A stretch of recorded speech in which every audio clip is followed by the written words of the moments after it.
Mesdames et messieurs, bonjour. Le 26 mai dernier, la junte burkinabé a fait arrêter l'influent prédicateur sunnite Mohamed Ishaq Kindo.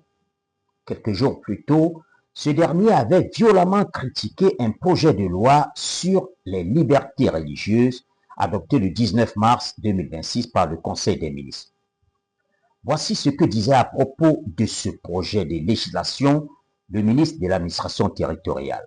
Le contexte international, régional et national marqué par la montée de l'intolérance religieuse, les phénomènes de radicalisation et l'extrémisme violent, ces dérives qui nourrissent le terrorisme et fragilisent le vivre ensemble, imposent à l'État d'assumer pleinement son rôle de garant de l'ordre public et de la cohésion nationale. Intolérance religieuse, phénomène de radicalisation, extrémisme violent. Voilà donc résumé le contexte national du Burkina Faso qui justifie, selon le ministre de l'administration territoriale, l'adoption d'une loi dont un des aspects tout au moins a provoqué la levée des boucliers de plusieurs guides de la communauté islamique du Burkina Faso. Et cet aspect en question, c'est l'interdiction des lieux de prière au sein de l'administration. Écoutons à nouveau le ministre Émile Zerbo de l'administration territoriale. Le projet de loi fixe les conditions d'exercice des libertés religieuses dans les services publics par l'interdiction de l'érection d'un édifice religieux, quelle que soit sa forme, dans un service public, à l'exception des formations sanitaires, des établissements pénitentiaires, des casernes et camps militaires.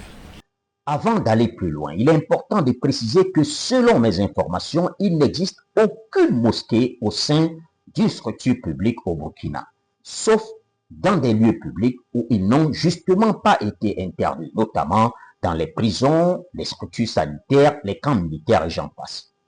Ce que le projet de loi polémique veut bannir, ce sont ces petits coins dans la cour de certaines administrations, des endroits que des fidèles musulmans matérialisent en les délimitant, parfois avec de simples pierres, et où ceux qui peuvent se retrouver s'y retrouvent aux heures de prière.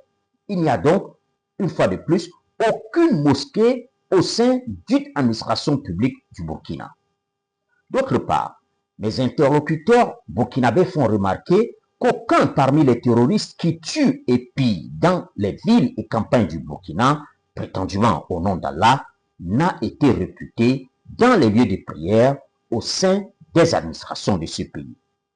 La grande majorité des musulmans burkinabés considèrent donc ce projet de loi comme une atteinte à la liberté de pratiquer leur religion pour une communauté religieuse où il est fortement recommandé de prier en groupe.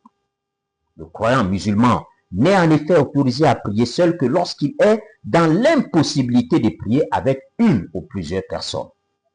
Pire, estiment certains analystes, ce projet de loi crée un dangereux amalgame entre islam et terrorisme djihadiste. La grave et maladroite stigmatisation des musulmans qui pourrait découler de ce projet de loi est donc de nature à fragiliser la nécessaire unité nationale face aux terroristes. Il s'agit ainsi d'un terreau fertile pour les djihadistes qui profitent généralement de ces failles sur la cohésion sociale pour recruter de nouveaux membres sous l'argument de la convergence d'intérêts pour combattre un pouvoir athée et anti-musulman. Les observateurs notent que le projet de loi qui fait polémique est adopté dans un contexte de montée en puissance du courant kémiste, un courant religieux dit d'authenticité africaine, contrairement aux religions monothéistes dont les pratiquants musulmans et chrétiens notamment sont catalogués comme d'éternels colonisés attachés à des religions importées. L'une des associations burkinabées de cette obédience a rapidement apporté son soutien au projet de loi rejeté par la communauté islamique. Dans un communiqué publié sur sa page Facebook, l'organisation 2 heures pour Kamita dit, et je cite, se reconnaître pleinement dans la volonté gouvernementale de réglementer la pratique religieuse dans l'espace public au plan national. Fin de citation. La junte du Burkina, comme celle du Niger et du Mali, sont dans une propagande de souverainisme panafricain avec un discours tendant à magnifier tout ce qui serait considéré comme authentiquement africain par opposition aux croyances et pratiques dites importées.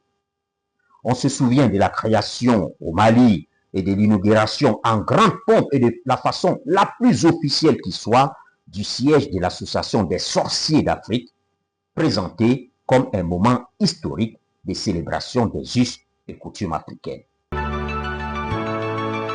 Rappelons qu'une centaine de fidèles musulmans qui protestaient à l'arrestation de l'imam Kindo ont eux-mêmes été arrêtés et envoyés dans un camp de redressement. Filmés par les communicants de la junte du capitaine Traoré, on les voit subir des scènes de torture et d'humiliation. Ces manœuvres se poursuit, l'apprentissage se poursuit.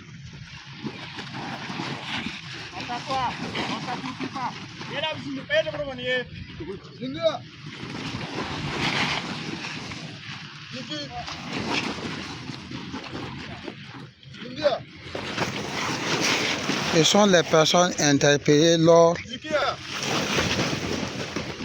des manifestations du 26 mai 2026.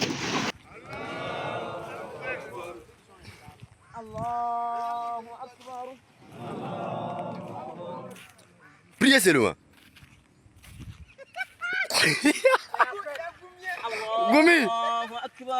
Permettez pour terminer que je vous parle de ma propre expérience de la tolérance religieuse dans un environnement occidental qu'on a souvent tendance, du moins en Afrique, à considérer comme peu respectueux des religions.